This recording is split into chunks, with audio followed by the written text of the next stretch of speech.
नमस्कार, कैसे हैं आप सब लोग। चंद्र ग्रहण लगने जा रहा है कल। जी हाँ, साल का आखिरी चंद्र ग्रहण लगेगा 28 अक्टूबर यानी कि शनिवार को।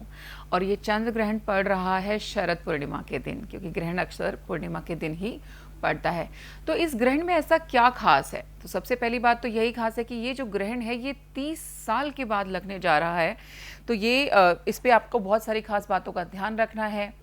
ग्रहण जो है, क्योंकि ये ग्रहण भारत में दिखाई देगा, भारत ही नहीं इनफैक्ट ये संपूर्ण एशिया में दिखाई देगा, इसीलिए इसका सूतक काल भी जो है वो मान्य होगा। तो सूतक काल कब से शुरू होगा?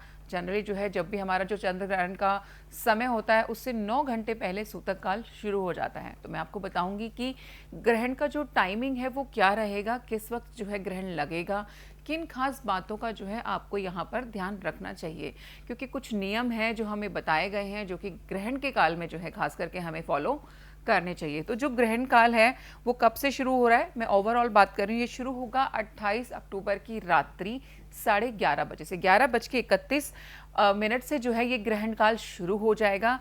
ये अपने पीक पर यानी कि कंप्लीट कितने बजे हो रहा है? 1:44 पे कंप्लीट होगा। और ये 29 अक्टूबर को सुबह 3:56 पे पूर्ण रूप से खत्म हो जाएगा। ये इसका काल रहने वाला है। इसका जो सूतक काल है वो कितने बजे प्रारंभ हो जाएगा? क्योंकि 11:30 बजे से ग्रहण लगना शुरू हो चुका होगा, तो आपका जो सूतक काल है वो दिन में 28 अक्टूबर दिन में 2:51 से जो है आपका सूतक काल प्रारंभ हो जाता है। तो जब सूतक काल शुरू हो जाता है खास करके, तो उस दौरान क्या करना चाहिए आपको? खास करके जिस टाइम ग्रहण काल भी लग चुका है या ग्रहण लग रहा है, तो खास करके प्रेग्नेंट जो वुमेन्स होती हैं उनको बहुत ज़्यादा यहाँ पे एक्स्ट्रा अपना ध्यान देने की ज़रूरत है। आपको कोई भी चीज़ इस दौरान खानी पीनी नहीं होती, खाना पीना जो है वो वर्जित बताया गया है।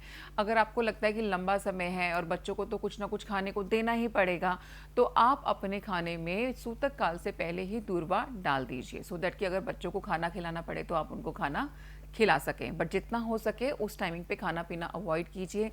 आपको इस समय पर सोना भी नहीं चाहिए।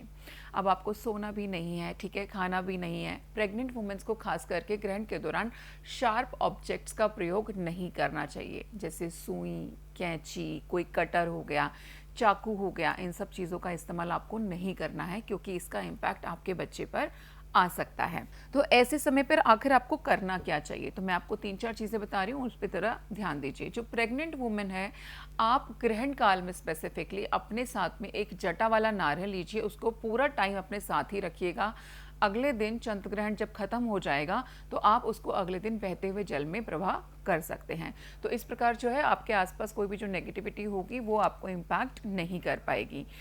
जब चंद्र ग्रहण लगा होता है, जो ग्रहण काल है वो बहुत ही ज़्यादा जो है पावरफुल होता है। बहुत सारे साधक लोग जो है इस टाइमिंग पे अपनी साधनाएं करते हैं। तो जो भी साधक अगर इस वीडियो को देख रहे हैं तो आपके लिए समय बहुत ही अच्छा है। आपको आपका जो गुरु मंत्र मिला हुआ है आपको उसका चैंट करना चाहिए।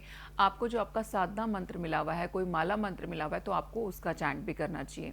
जिन लोगों के पास में कोई गुरु मंत्र नहीं है या फिर उनके कोई इष्ट या गुरु ऐसा कोई नहीं है उनके जीवन में, तो आपको वहाँ पर महामृत्युंजय मंत्र का जाप करना चाहिए।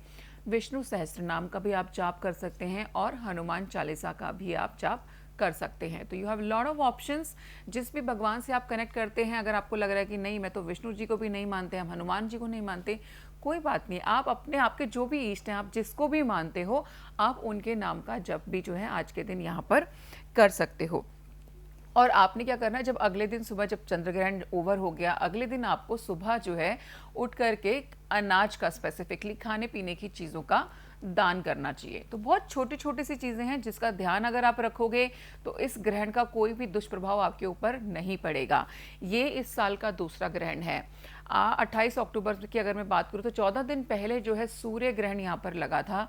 तो आप देखोगे कि जब से सूर्य ग्रहण लगा और 14 दिन बाद ये चंद्र ग्रहण लगने जा रहा है, तो एनर्जीज ऑलरेडी काफ़ी नेगेटिव और डिस्टर्ब हैं। आप सब लोग एंग्जाइटी फील कर रहे होगे, डिस्टर्बेंस फील हो रही होगी। काफ़ी लोगों को ऐसा भी लग रहा होगा जैसे कोई कारण नहीं है लेकिन उसके बावजूद भी जो है मन उदास है। और अब फाइनली कल जो है चंद्र ग्रहण लगने जा रहा है, और चंद्रमा क्या होता है? आपके मन का कारक है। तो फाइनली जो एनर्जीज इतनी डिस्टर्ब है, आपका मन जो इतना परेशान है, इस चंद्र ग्रहण के ओवर होने के बाद हफ्ते से लेकर के 10 दिन तक इसका इम्पैक्ट रहता है। उसके बाद में धीरे धीरे करके आप नॉर्मल स्थिति में आ जाएंगे। तो अगर आपको भी ऐसा कुछ महसूस हो रहा है कि हाँ मेरे डिसीजन ठीक से नहीं ले पा रही हूँ, कुछ समझ नहीं आ रहा लाइफ में क्या चल रहा है, which is normal right now. Globally जो है मैं बोलूँगी प्लानिटरी एनर्जीज थोड़ी सी शिफ्ट हो रखी हैं, जिसकी वजह से ये डिस्टर्बेंस आप लोगों को फील हो रही होगी। But stay positive, stay calm, और अपने ईस्ट का जो है आप जो है जप ज़रूर करें, क्योंकि उसमें बहुत पावर होती है। तो आशा करती हूँ आपको ये वीडियो पसंद आई होगी। देखने के लिए आपका बहुत धन्यवाद।